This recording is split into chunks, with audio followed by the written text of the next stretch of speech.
the heart of sub-Saharan Africa, where commerce meets progress. Welcome to SOUQ News, your source for business, economy, and development insight that drive nations forward.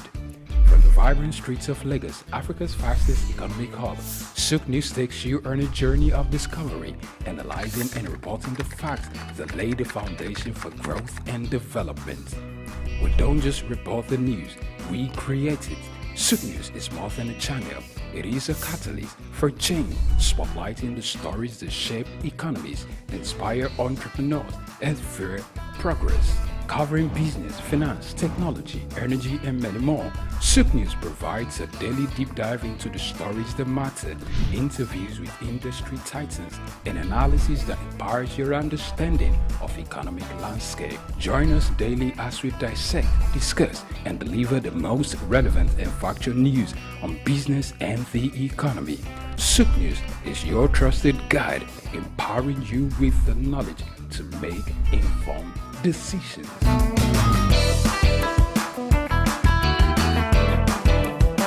Three Wise Men. Iconic sculptures and statues adorn major metropolitan cities of the world. In Lagos, Nigeria, the statue of three men designed to depict the state's cultural heritage and to usher in visitors and tourists into the ever-accommodating center of excellence is no doubt an astounding work of art. Originally built under the administration of Colonel Raji Rasaki, designed by Bodu Shodende in 1991 and standing over 12 feet high, referred to as Agba Meta or Aro Meta, the three sculptured chiefs were placed along the Lagos-Ibadan toll gate to welcome people coming into Lagos State. The statue called the Three Wise Men by many has become a major signature for the state. Three white-capped chiefs clad in white wrappers, knotted across their shoulders and with clenched right fists are shown in the artwork. The images fascinate and create impressions in the minds of visitors coming into the state, captivating the attention of visitors who look with keen interest, pondering on the messages which the posture of the engraved images signifies.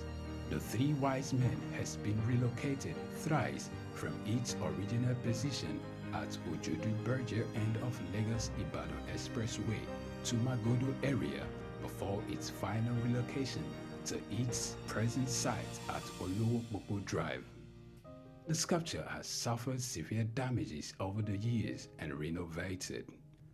Bodu Shodende, through this sculpture, depicted the highest honor that can be afforded to anyone in the eco-greeting tradition. The Three Wise Men, Arometa, SOUQ Enlightenment. My name is Olatunji Shotimirin. I'm a performing artist and television radio presenter and a university lecturer, Unilag. Keep watching SOUQ News. Hello everyone, my name is Kenny Black, Africa's finest music comedian, and you're watching SOUQ News. If you're not watching SOUQ News, I pity you, but keep watching SOUQ News. Hello everyone, my name is Timmy Dakolo, and you're watching SOUQ News. Stay tuned. Hi, my name is Wisdom Oluwaseun Okoko, co-founder Orbit Africa Properties. I'm live at SOUQ News. Guys, keep watching SOUQ News for everything that concerns business, economy, politics, news. SOUQ News is your station. Broad Street. Broad Street, situated in Lagos Island, is steeped in Nigerian history. Once the biggest financial hub of the country, it housed the headquarters of major banks, linked to CBN, the stock exchange, and the loads of lender companies. Broad Street is a historically significant street. It has played a central role in the development of Lagos and history, an important commercial and administrative center for the British colonial authorities. It was also a home to some of the city's earliest modern buildings. Broad Street was a residential area in the pre-colonial era. With the British came the Methodist Boys High School in 1878 and the Broad Street Prison in 1882, renamed Freedom Park. The General Hospital, which was a British military hospital, was built in 1893, being the first general hospital in Nigeria. The old British Secretariat building, which is now the Federal Ministry of Justice, was built in 1906. Broad Street has seen a full turn into modern commercial office blocks, complexes, skyscrapers, and markets from the outer marina through Akpombo, early into the Adeniji-Adele Road. Broad Street is one of the busiest streets in Nigeria on weekdays, where commercial activities take place day and night. From modern buildings to ancient structures, this street gives one a raw dose of life in Lagos. Broad Street is often referred to as Lagos Financial District. It boasts a mix of architectural styles, reflecting its long history, colonial-era buildings, Victorian and Edwardian architectural features, alongside more modern skyscrapers and structures. Broad Street remains a vital, vibrant part of the Nigerian economy. Broad Street. My name is Dr. Rafiu Oladipo. My name is Baba Jalal Repega. I'm Reverend Juliet Benite. I'm Godio Didi. My name is Professor Oladokun Sulaiman Olarawaju. SOUQ News is on the ground, loading. Very enlightening, very educative, and entertaining. Thank you to SOUQ News. So I'm happy that SOUQ TV has come into existence. I'm happy to be here in the SOUQ News. I want to encourage you to subscribe to the channel and keep watching news that makes sense. As Browning said, one's extension of one's reach should not exceed one's grasp, or what is heaven for. And I think SOUQ News is doing that. Africa needs a voice of truth, and SOUQ News has become one of them. And get ready, get ready, get ready. And keep watching. Keep watching SOUQ News. Keep watching SOUQ News. It's a place to be. Keep watching SOUQ News. Idumota Market. Eko Idumota, once a residential neighborhood, is home to Idumota Market, located on Lagos Island. It is one of the oldest and arguably one of the largest markets in West Africa. Idumota is a historic neighborhood adjacent to the Lagos port that facilitated the slave trade, and later, under the British indirect rule, it surrounded to exports that fueled the colonial enterprise.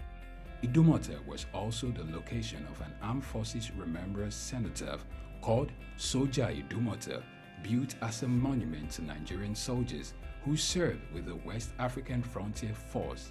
An Eyo Masquerade statue and a clock tower are also some monuments at Idumota. Idumota Market is so popular that large sales are recorded as early as 7 a.m. The market is made up of hundreds of locked-up shops occupying several multi-story buildings. In 2010, the Lagos State government demolished some illegal around the market populated by shoppers, traders, and bus passengers. From the Carter Bridge, ascending into Lagos Island, passengers can see the neighborhood before disembarking at their final destination. Idumota Market accommodates the substantial inflow of imported goods. The bulk of import from abroad are routed first through Idumota and then on to other markets through Nigeria and other West and Central African countries.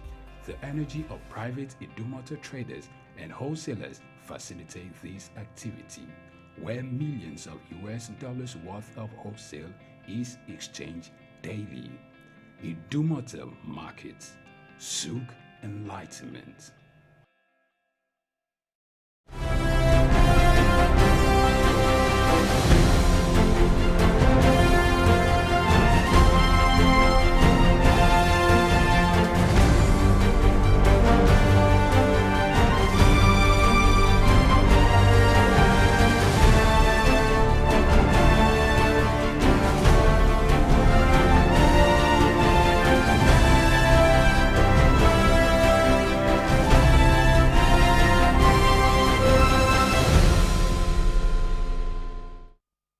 Hello and welcome to SOUQ Pulse. It's a beautiful day and we are happy having you with us on this Friday edition of your show and our show. We talk about and discuss things that concern every African. We also look at issues that have to do with policies in Asia, how it affects their economy, how they are doing well or not doing well. What can we copy? What can we emulate? At what point in time Can we say their trade and their market is making us better, or what are we profiting? The loans being given, be it from their own organization or other multilateral organizations or donor agencies, what are the real intents of those loans? Are they being used for what they are being given for?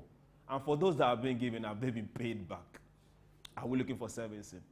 Whatever it is, we get to open up and say it as it is, to the best of our knowledge, not with government rhetorics. And hey, remember we always say on this particular program, we have to keep the conversation going. Chuks, John-Rogers Chuks, and I'm still that blessed child. I still have our own in-house analyst and learned colleague here with us. He has not disappeared yet, and we are holding him down. We will go on a short break, and when we return, we'll talk about something that concerns every living human being in Africa, because that is what we are focusing today. And we want you to be part of this conversation. Don't go anywhere. SOUQ Pulse will be right back.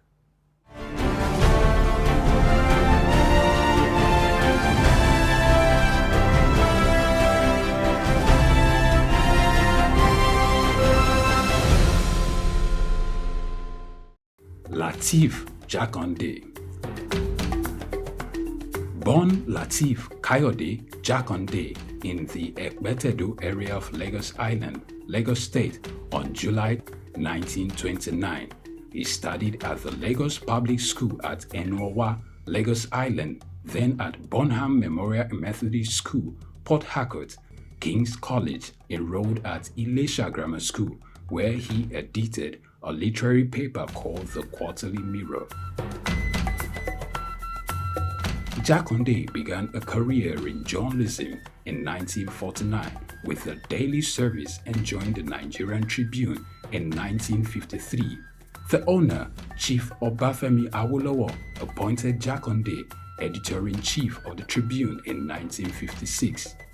Jakande established John West Publications in 1975 after leaving Tribune and began to publish the Lagos News.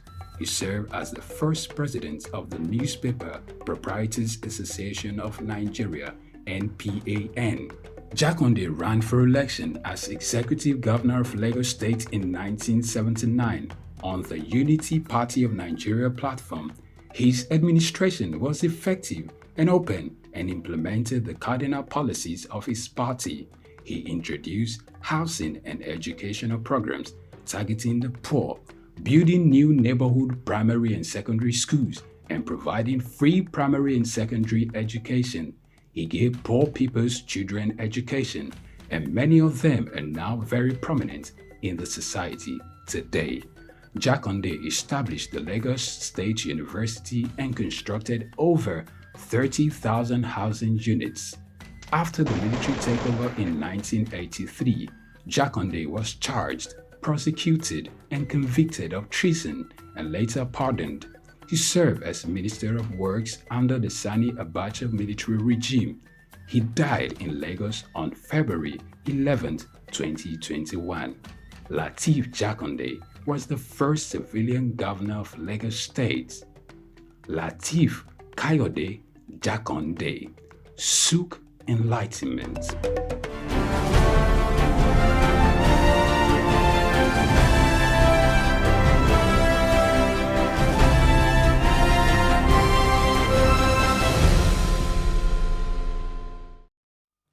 Yes, welcome back. It's SOUQ Pulse, and today on SOUQ Pulse, we will be looking at our lifestyle. Yes, you heard me very well. That's where we are heading to. We're going to look at our lifestyle, what we eat, what we wear, how we want to be addressed, how we address ourselves, where we go to, who we interact with. But before I tell you what that topic is, I know you're sitting up. Let me introduce to you once again, Your Excellencies, distinguished ladies and gentlemen. Please join me as I introduce to you Dr. Idahosa. Sir, you're welcome to SOUQ Pulse. Chuks, my pleasure to be on your show. You're welcome. You don't need to shake your leg. Calm down. It's not, the fight won't get, it won't get that There's level. no reason to fight. Okay, good. But there's no reason. But just get ready for it. Yes. So now, today we are looking at Africa's insatiable appetite for imported goods, imported products, and luxury goods. You heard me right. Where And at what point in time did our lifestyle turn to holding on to, going for, craving things that are not made here, things that belong to some other person, things that those places where they even make them, they most don't use them. They sparingly use them. But here is a norm. If you don't have it, it's more like a status symbol. It could be fashion. It could be our food. It could be accessories. In every single aspect of life here in Africa, we depend on imported products. From the day a child is born, we load the child with nutrition, milk not made in Africa. Down to when we are going for naming ceremony, we buy rice and prepare for party. Rice not grown in Africa. Tomato paste not packaged in Africa. We send the child to school. Uniform not made in Africa. So you now tell me, we are all here crying economy is bad. What exactly are we producing?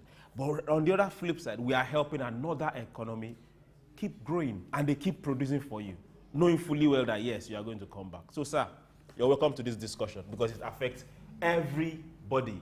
You watching me talking on this other side, you look around you, and I can tell you, you can count 100 things around you before you can't say you can't tell me that 4 or 5 is made here in Africa or here in Nigeria. We can even start here in our studio. So sir, how did we get here? That should be the question. How did we get here? Well, it has been quite a long journey for us to get to where we are since the interaction between the Europeans and Africans. A lot changed, and that is because when culture meets with culture, usually the stronger culture tend to acculturate the weaker culture. Now, can you define that last word you said before you called weaker culture? We have to put everything in perspective. Now, what we're saying is that when two cultures interact, the stronger culture will emasculate, take over, or baptize the weaker culture. Okay. Are you trying to say that the Western culture is stronger than the African culture? It was a more stronger culture. Strong as in what? Can you define their strength? Now, there are cultural elements which are things that you need to look at. What we eat, how we speak, the way we dress, with all the signs and symbols around us. All these are the embodiment of a people's culture. So that's why they say culture in sociology is the total way of life of a people. Now, when the Western culture met the African culture, it was obvious that they were in advanced form of development or civilization compared to the Africans. Whose yardstick are we going to use in judging this? Whose yardstick are we going to use measuring this? Now, it was our yardstick. It can't be our yardstick because when they came here, Africans were not naked. When they came to my village, we were not naked. No, hold on. When they came here, we fought them. They just had superior weapons. They had the cunning. You see, that is standing history on his head. Standing history on the history's head? Yes, okay. On his head. Now let's leave the part of the history. No, but we need to leave that part of history and come, let's look at it from this. No, but the point I was trying to make in establish that superiority of culture was the fact that at first when the white people came, they didn't come with violence. They came to trade. They didn't come with what? Violence. They came to trade. When the Portuguese entered Benin in the 14th century, they didn't come to fight. There were nothing like, oh, I want to take over your territory. But did the Portuguese end up taking over Benin? No, they couldn't. Then who did? British did. Good. So did the British come with the intention of trading peacefully? Yes, they did. Initially.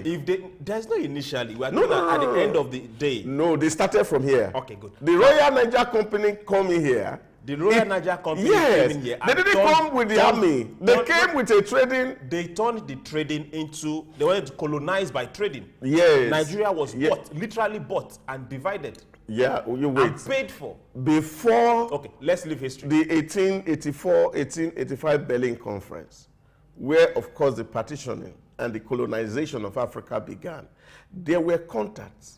And that's what I'm saying to you. You see, the white people came in with a lot of things that wowed their African counterparts. That wowed who they met. Yeah.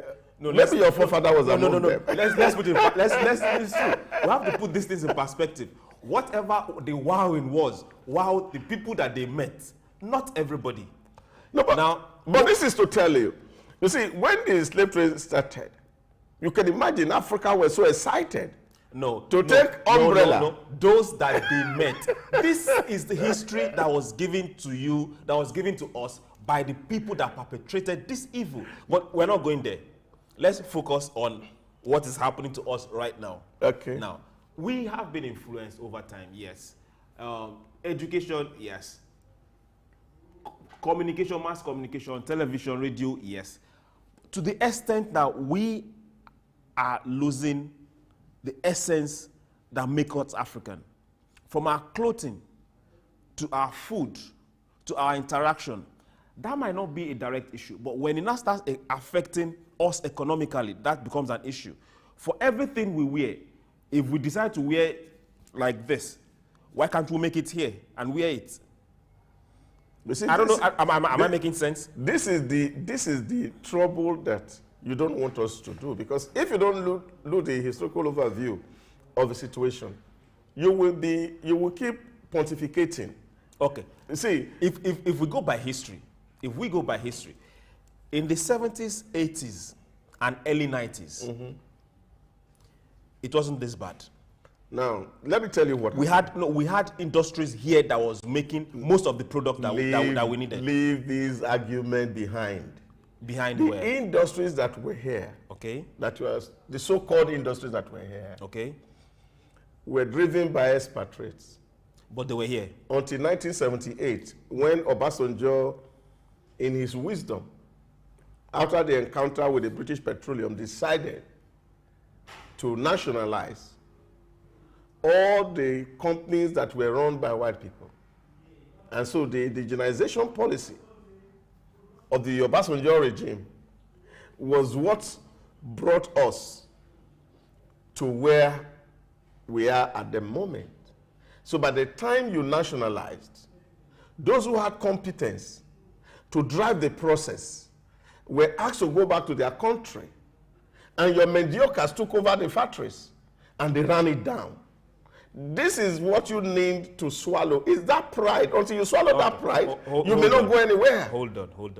We are not swallowing any pride here. We are looking at things. If we had issues, yes, we had issues. Our job is to deal with it. You say swallow the pride. Good. Yes. We will find Obasanjo and give him his pill. Let everybody swallow their pride. But after 1978, yes, before the introduction of structural adjustment program and some other policies, we still had industries that were working. Now, we had a way of life. We had a way of life that was profitable to us. We didn't depend so much. Now, when you are saying Africans had a way of life that was profitable to them. Okay, before the Europeans, were Africans not feeding? No, you see, at that point, the Europeans have succeeded in killing the African culture. And then they have imposed a subculture on Africa. And that was what we were living by. What do subculture of dependence? So whatever thing you call it now, whether it's the industry, whether it was the first generator that was brought into Nigeria around 1849. Whoever brought that generator, we should look for the person. At this point in time, we should start stoning people. Whoever brought that generator, looking at what generator is doing to us now. Okay. So all these things, the machineries, they were brought in and shipped in to help us transform our culture, out of savagery. That is what it is. We were not savages. So no matter how we were not savages, can we agree on that point that we were not savages? Now you see the problem, and this is why, because as a student of politics, we have cause to debate whether the model of modernization or dependency theory will explain the factors and the problem around Africa. And this is why you see over the places a lot of people are calling names, especially when you see the economy as it's being managed right now. And of course, people are talking and you are actually waiting for them to proffer solution. And at the end of the day, they have no solution. For who to proffer solution? No. See, I was listening to, for example, the Nigerian Society of Economists, Economic Society of Nigeria, for over 2 hours on a webinar from the University of Ibadan about 3 days ago, looking at how do we manage our exchange rate. And all the professors were all there talking. And at the end of the conversation for 2 hours, of course, there was not one practical solution that people can offer. All I tell you is that, government need to do more liquidity. How do you do more liquidity when you don't have a product that you are selling? So this is the problem. Sir, hold on. You see, you've answered this entire time that they wasted of yours, 2 hours listening to that webinar. If we don't have a product that we are selling, yes, so we are just wasting our time. How do you increase liquidity? That's just so. Are you asking the CBN governor to go and print dollars? Is that what you are saying? So this is the issue because we have no solutions. We are good in talking. Is it that we are leaving the solutions and following a We have no idea about how solutions are coming. This is the problem. Who is we? You just spoke about who is the we? We, the black people, Africans. Okay. So I take responsibility like Jide Sanwo-Olu did yesterday. He took responsibility. So I'm taking responsibility also. Which responsibility did he take? Let's start from there. He happens to be, for those that are wondering, Jide Sanwo-Olu, he is the governor of Lagos State, a state in Nigeria. That's like the most populous state in Africa. And one of the best states in the world. Take note. So hey, he said he took a responsibility. So, for what? So on behalf of my father's, grandfather's ancestors, I'm taking responsibility that we have not been thinking. This is why we are where we are. No. Okay, say on behalf of your ancestors. Yes. No, I refuse. Because if you go that route, my bloodline is also part of it. So I 100% refuse. Let's talk about the responsibility you said the governor took yesterday. The one he said yesterday. Yeah, things were not fine. That things were not fine. Yes, and he said, responsibility. Yeah, we should have done better. Now, we are going to take this responsibility and we'll be coming and talking to you directly watching us. Don't go anywhere. We're going on a break.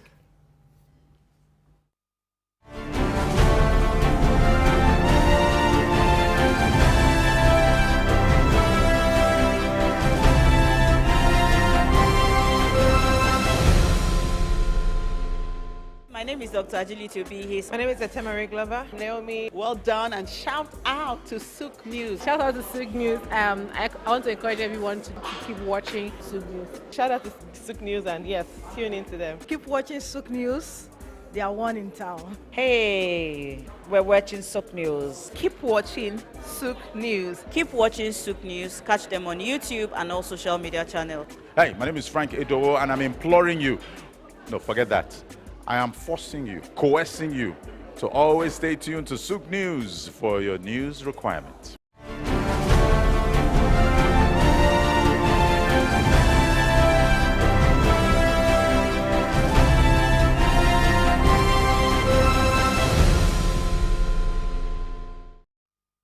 Yes, welcome back to SOUQ Pulse. We are looking at our issues. Africa's issues, our overdependence, our insatiable appetite for imported products, luxury goods, luxury items. And Doctor tried educating us, and I don't know at which part he won me over, but I still don't know if he got you on the line. Why we are where we are, going back, dating back to time gone. Now let's come back to the present time. The food on your table. Let's start from those basic ones. The food on your table, what percentage of it is grown here? When we start saying and shouting that we are having issue, dollar is doing this, economy is bad, it's majorly one simple thing, and he said it when he was talking about the economy webinar. He attended for 2 hours. And we both know that they just wasted his 2 hours. If we are not bringing anything to the market and just going there to buy, then how are you replenishing that pocket? How are you replenishing that vault?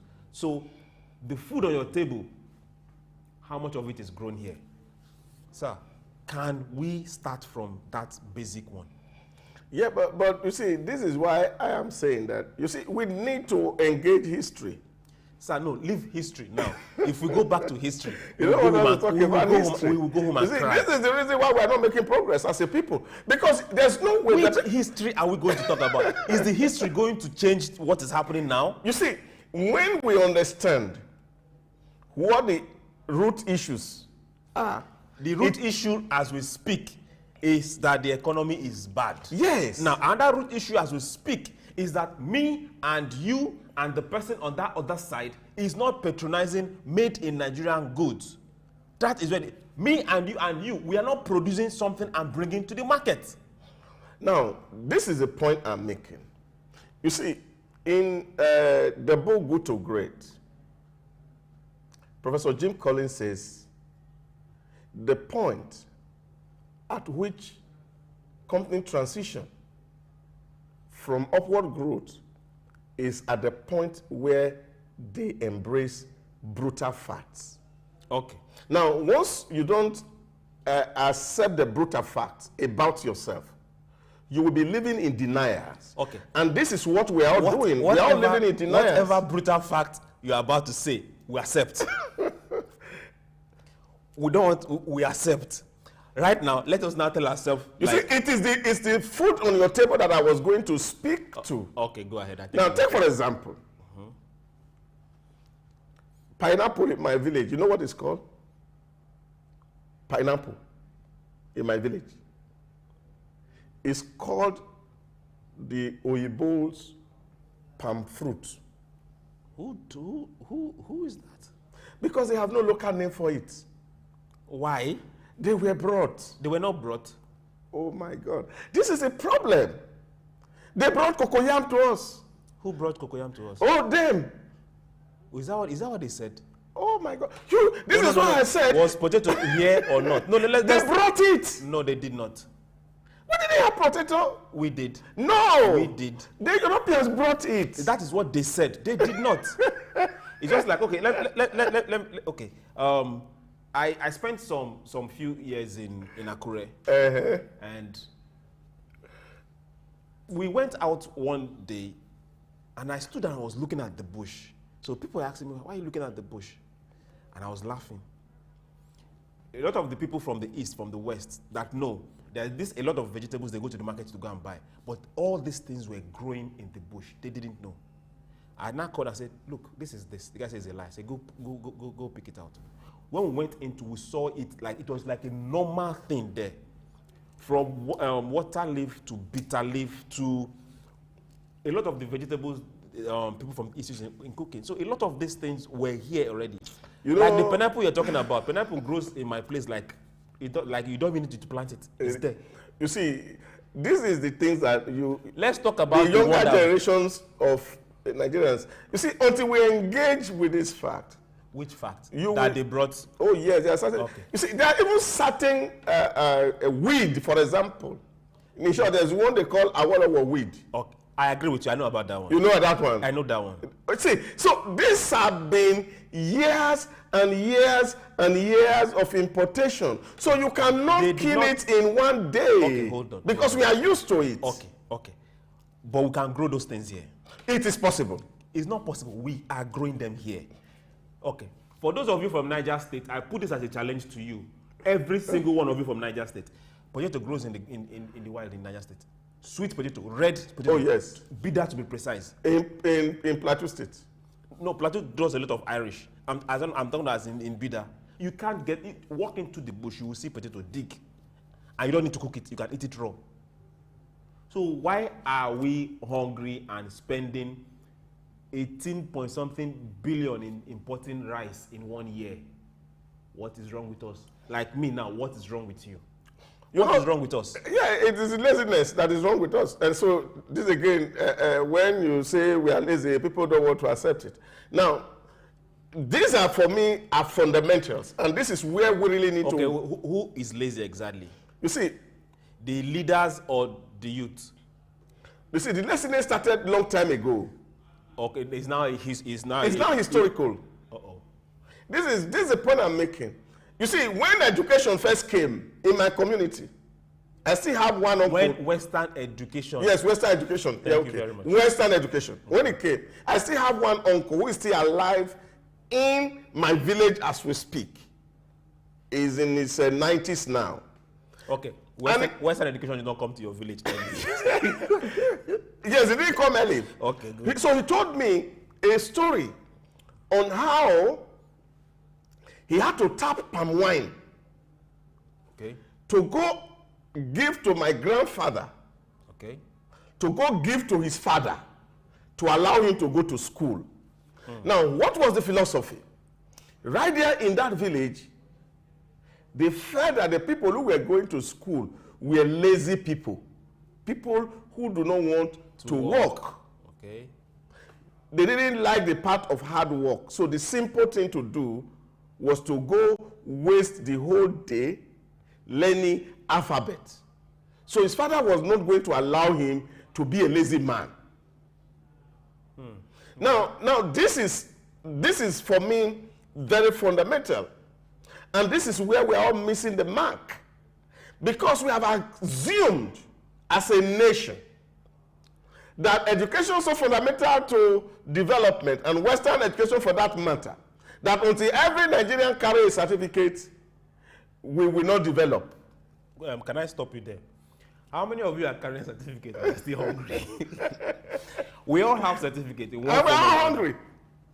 This is the problem. So we have to face the reality. So the Western education, what was it supposed to do for us? To learn how to read so that we can become clerk for the white people and live our productive venture and serve their interest. Now that's what we are still doing. We have not left that place. And this is why we need to conceptualize our education. It is at the point of reconceptualizing education in Africa that we can begin to compete with the white. Because the education they brought to us is to serve their interests. We are training people for their culture. And therefore, we have left people who are supposed to be the harbinger of our own culture. Let me give you one example about medicine and the field of pharmacy. Africa left a very vibrant and buoyant pharmaceutical industry and became dispenser of white drugs. Okay. At this point in time, I almost considered defeat. But let this show continue. Now, you talked about the pharmaceutical industry. Yes. Okay. We have a few companies, industries here, indigenous industry to be precise, and that are importing pharma products. They are not importing pharma products. They are packaging. they are packaging imported pharma products. Okay.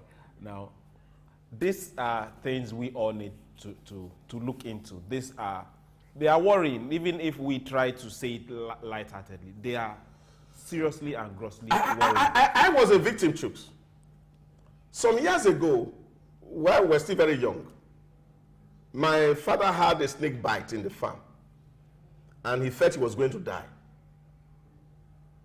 So he called me and my immediate elder brother, and he needed to show us some of the remedies that he had, because he was the sole dispenser of that remedy. And because the way we are wired is say, oh, if you give it to children, they can abuse it. So he didn't want us to abuse it. But at that point, he felt that he was going to die. And then was now going to give to us like a will what those remedies were. Incidentally, we wrote it down that time, but unfortunately, we lost where the books are as we speak. Now, my father is dead, and those remedies are dead. But you imagine... the knowledge, not the remedies. Remedies are still there. They are still there. Okay, the knowledge of those remedies are gone with him. Now, we cannot really do it. Now, the formal education for us should have been my father sitting us down, not on the sick bed, but while he was strong and active, and not just us alone, and the entire community to teach us how to use this remedy. But that formal education, we didn't have. So this is where the African continent is lagging behind, because we are not focusing on our homegrown solutions. And until we start to focus on homegrown solutions, you can imagine, I said to people, and this is without it, my father had that snake bite. Somebody brought a rope and tied it on his hand, and he said this thing can't go beyond here. And it didn't go beyond. In short, as a matter of fact, he told us that time and said, look, you know what? I cannot, now this happened twice now, so I think that snake like your blood. So I can find a way of making you guys, that even if you have an encounter with snake, it can bite you. Which of course for me was a form of vaccine against snake bites. In my village, there are vaccine against cutlass cut. Oh, okay. Now all these vaccinations that are inherent in our tradition, what have we done to it? We threw them away. Hold on. The vaccine against violence. Hold on. As we speak right now, I think we need a vaccine against corruption. If we can get that, that would be. And I think we have. Yeah, there was a vaccine against corruption. And I can tell you, growing up as a child, my father told me, and I tell my children, that people from my community cannot go on robbery. The day you handle a gun for robbery, that day you will be brought back home as cops. And I have lived to witness it. So which means, of course, there's actually a vaccine against corruption. Now, another thing is this. We are losing the essence of who we are. As a people. As a people. That I agree with you. Now, it's telling, because whether we like it or not, we are advancing the economies of other nations, and they are intentional about it. Don't get here you are telling me vaccine against violence, and yet the Oyibo man brought bulletproof, and you are wearing it. I'm not wearing it. At least your soldiers are wearing it. Of course. And you are importing them, and using your money to buy them. Now, no, our soldiers need to wear it. It's the other people that don't need to have. They can wear our own locally made. Well, let's talk about things that are very economical on this particular show. Yeah, but it's part of the economy. So all the money that we are using to import to Kano, aircraft from America, all the money we are using to import vests, we could save them here. Nigeria in the last 10 years has spent well over $100 billion on security and defense. Those money we could retain here. No, but the spending, a lot of those spending, if we look at them, more than 75% of them disappeared. They can't account for it. Even the 35% will be useful today. Okay. Now let's stay on course and leave things that we cannot explain with open eye to things that we cannot explain with open eye. Now let's. You see another problem, because this is a problem. You can only explain science because they tell you that ammonium and hydrogen come together form something. You have never been able to use that ammonium to form something. You have not understand the philosophy around this thing. They are the only one who can use it. You cannot use it. Okay. But now you are saying your own is not scientific because they are the only one that is scientific. Can I ask a question? Go ahead and ask. Just one simple question. Before your dad passed, this information he had, why did you not acquire it? At least he was willing to pass it across. No, why did you not acquire it? This is a problem, which is of course. Did you acquire it? No, I could not. Okay, let's talk. Because if you acquired it right now and pass this information to me, maybe as you're leaving, I'll follow you, sit down, and at least get a little. But now let's go back to fashion. Let's go back to fashion. Now we get to see Africa no longer dressing like Africans. I don't have an issue with that. But my gross is this. 95% of those things that we are wearing is someone else's economy, not made here. Now we are getting a whole lot of ready-to-wear clothes, not even fabrics coming and we push it to an industry or a seamstress or a tailor or a fabric company, and they make. 95% of clothes coming in here are already ready to wear, which means both the cotton industry gone, both the textile industry gone, both the people going to do the sewing and co has gone to Asia, and now we just come here and buy finished products. You see, this is the point that I am making. And this is where really, as African scholars, we need to sit around table and dump these Western theories and engage ourselves on how we are going to develop our homegrown theories to explain our reality. Now, the farming of cotton requires a whole lot of labor. And this paper they have given to us in the name of certificate has taken us away from that farm. And there's no child now who wants to go to do that farm because of its tediousness. But when you go to Bangladesh, for example, today, they still farm cotton there.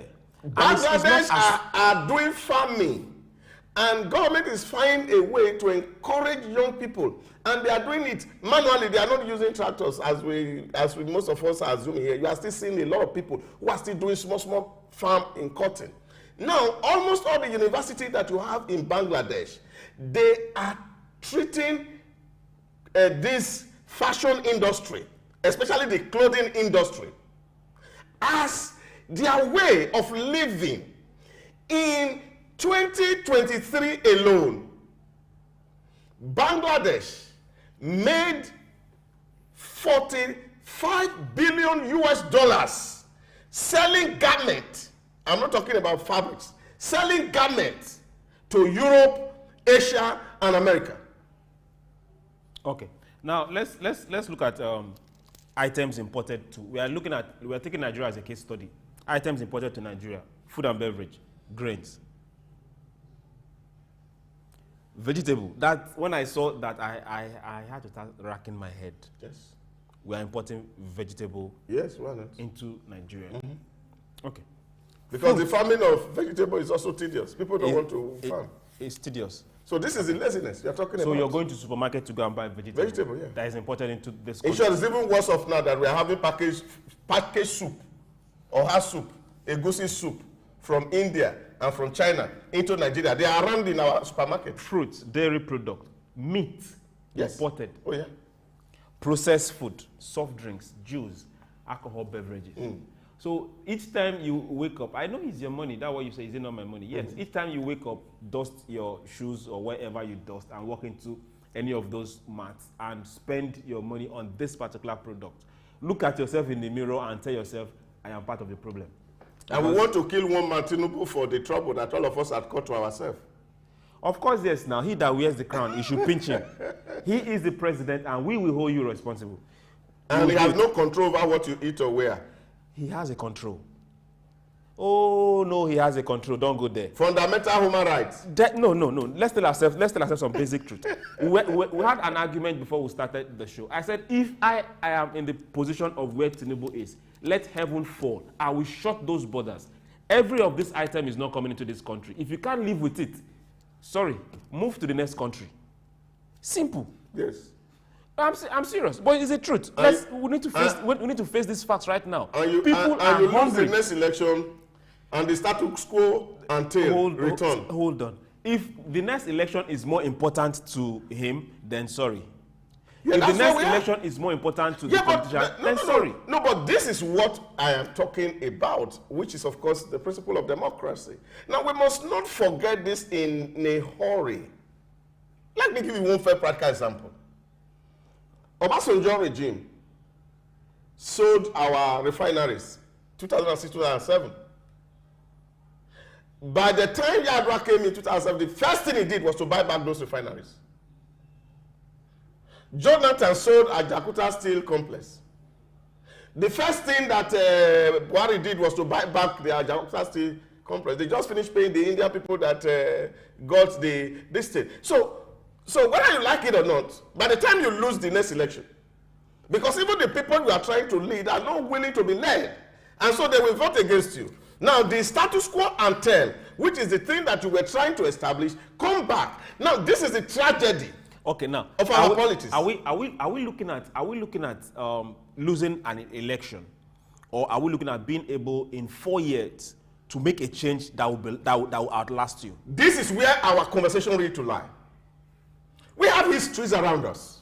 Okay. Now in Benin, if the Oba of Benin stand up and say, this is what our culture says, that's not Benin man who will there say, this is what I want.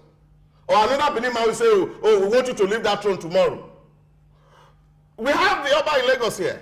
We have the Alaafin of Oyo. We have Obi of Furniture. Emir of Kano. Yes, of course. Sultan of Sokoto. Were political institutions in the name of strike.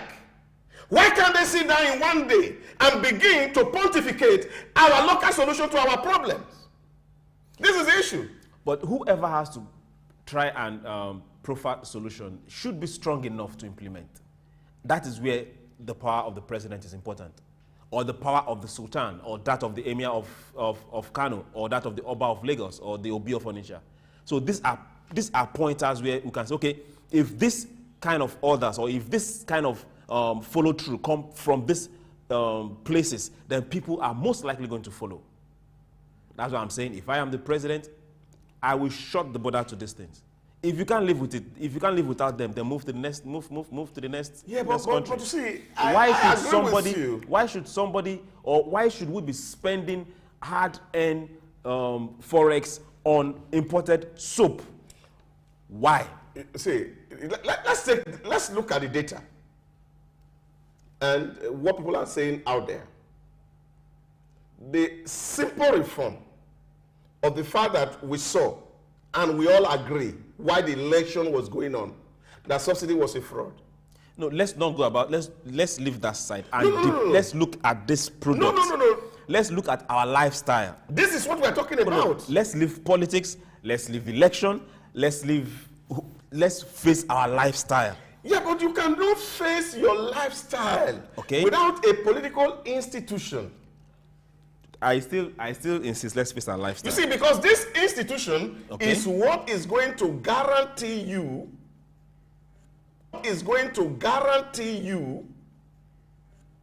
whether you are going to stay, to be able to see your reforms, your policies through. This is why I'm giving a sample. At the plenary of the National Assembly. As we speak right now, we have a in the Senate. All of us are guilty. So let's not. This is not for. As long as you took that vehicle, what happened to Innocent? What happened to the two here in Lagos? What happened to the one in Ogun? These are where we should start from. Even if the materials are imported and assembled here, let us start here and keep that money here. Now, for those of you that are also going out and spending, I'm talking to ladies right now. We are coming for you. Japanese hair, human hair. Oh, jeez. Now, Nkoli, Bosse, Hawa, every one of you beautiful damsel. These things are pushing it down here. We have to look local and buy local. It doesn't stop you from being who you are. This is the point I'm making. Whether we like it or not, we cannot stop international trade. Okay. And what economists only advise is to struggle for a balance of trade. So that Can I ask you a question? Yes. As we speak right now, it's going to take, if you believe in miracles, it's going to take a miracle for us to even have 20%, 80% balance in trade with Asia or with the West. Yeah. Our trade right now is 1.9%. Yes, but this is... Of this 1.9%, crude is involved. This is the point that I'm trying to establish. That we need research and development, R&D, hugely in Africa. And that side of our life is always ignored, whether by businesses, whether by farmers, whether by intellectual institutions. We don't put energy in R&D. This is the fundamental challenge that is facing the black man. Now, people have taste for what is good.